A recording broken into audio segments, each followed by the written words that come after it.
I'm an American Australian. Back in America, I worked often in African American communities doing theater.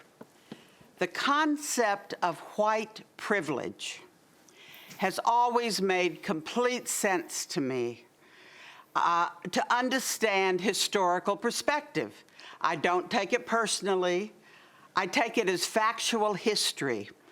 I know that unearned advantage has helped me and protected me. But the term white privilege is now emotionally loaded, and I would really love to hear your comments about that whole concept of white privilege. Well, thank you very much. And I'd love to talk more to you later about your perspective as an Australian American, because I joked a minute ago that I'm an American, and that's why I won't be pledging allegiance to the King. I am in fact a dual citizen. I am American British legally, but not emotionally. And well, because I wanted to vote. That's why I became a British citizen. I lived there, and I was paying taxes, and I decided I wasn't going to disenfranchise myself. So it was a political decision, but not an emotive one. And we have these emotive relationships to our own histories and to our own identities.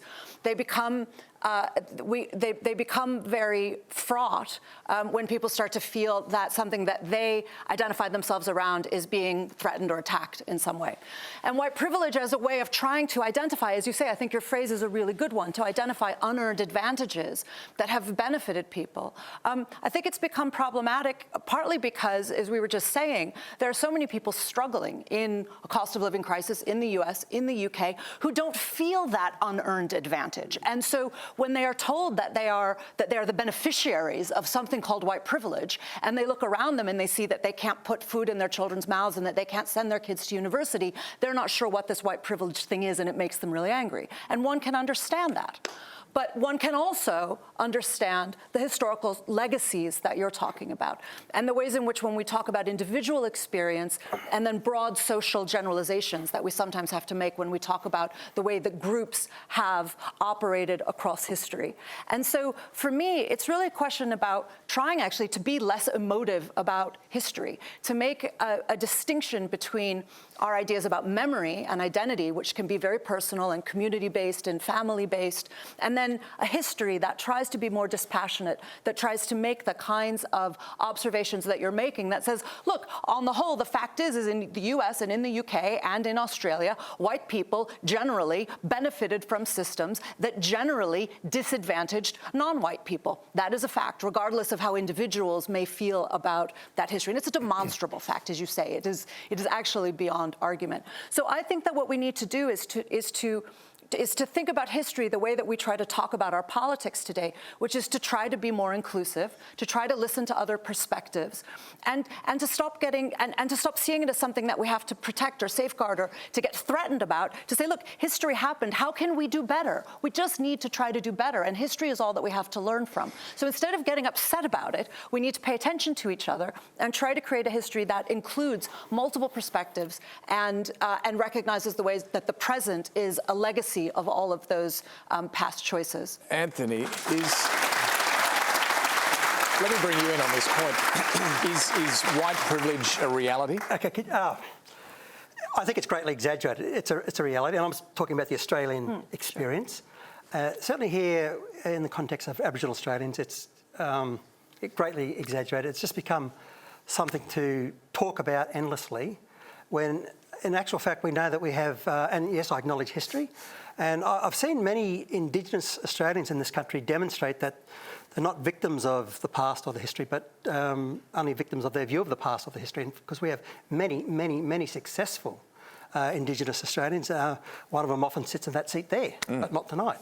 And there's many more like him. So yes, I don't discount it, but we shouldn't make it bigger than what it actually is, because if we do, it then becomes a disincentive for some Indigenous people to do something. They think, oh, well, no use doing anything, white privilege is against me. But when you in fact, I've seen many people in universities and elsewhere with black privilege here in Australia. You know, they can shut down a conversation immediately just by saying, I'm offended. So. Yeah, but when you look at the Close the Gap Keep targets... the applause going. When you look at the annual Close the Gap targets, for example, and Yep. the lack of progress, the big gap between Indigenous, non-Indigenous outcomes on health, on life expectancy, education, what do you put that down to? Okay, sure. Well, first of all, we shouldn't just assume that the gap is caused due to racism or white privilege. No, but what do you put it down to? There's many factors. So location, remoteness, and just today I've watched this clip many times between you and Stan from 8 years ago, where he spoke about in remote areas we have some tough questions to answer, where we've got to seriously consider a sensitive exit strategy for them. So I'm not saying close down remote communities, and I'm not saying that cities are the great utopia, but I'm just saying in some remote communities we need to seriously consider a sensitive exit strategy such that they can have the sorts of opportunities that you and I have.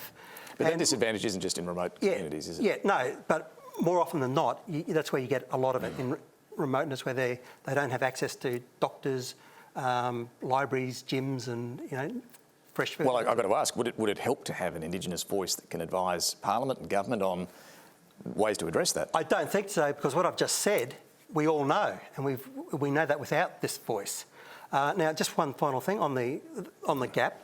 I think we should be more focused on what I call the within or the internal gap, and that is the gap between not Indigenous and non-Indigenous, but the gap between those Indigenous people who are really suffering and those Indigenous people who are doing very, very well. If you close that gap, you will automatically close the other gap, because there are many Indigenous Australians who are doing very, very well, and they're successful. We want to replicate that success. Sarah, let me come back to you. You've written a book about Gone with the Wind, the classic novel and film. Tell us about your thesis about how this classic story has influenced the America we see today.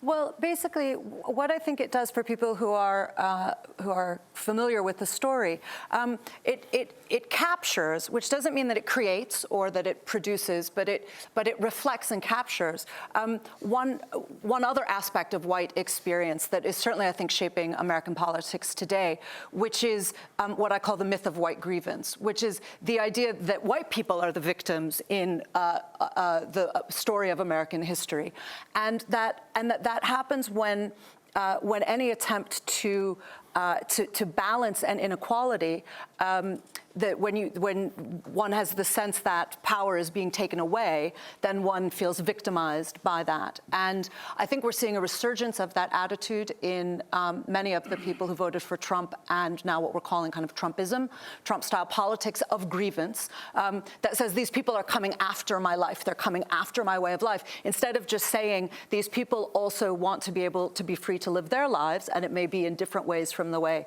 that I live mine.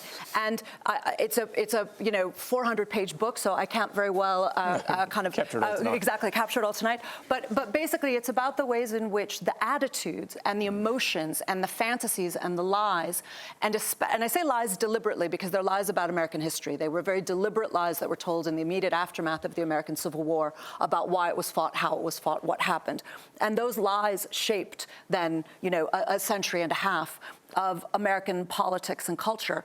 So most of all, it's really about what happens when you have a society that's in denial about its own history, and the dangers of trying to live in what, when Trump was in office, people use that phrase alternate reality, and they said, Trump has so successfully created this kind of alternate reality in the United States, and how did he do it so fast and so easily? When you actually look back at the American attitudes to the Civil War and its aftermath, we've been in an alternate reality for 160 years.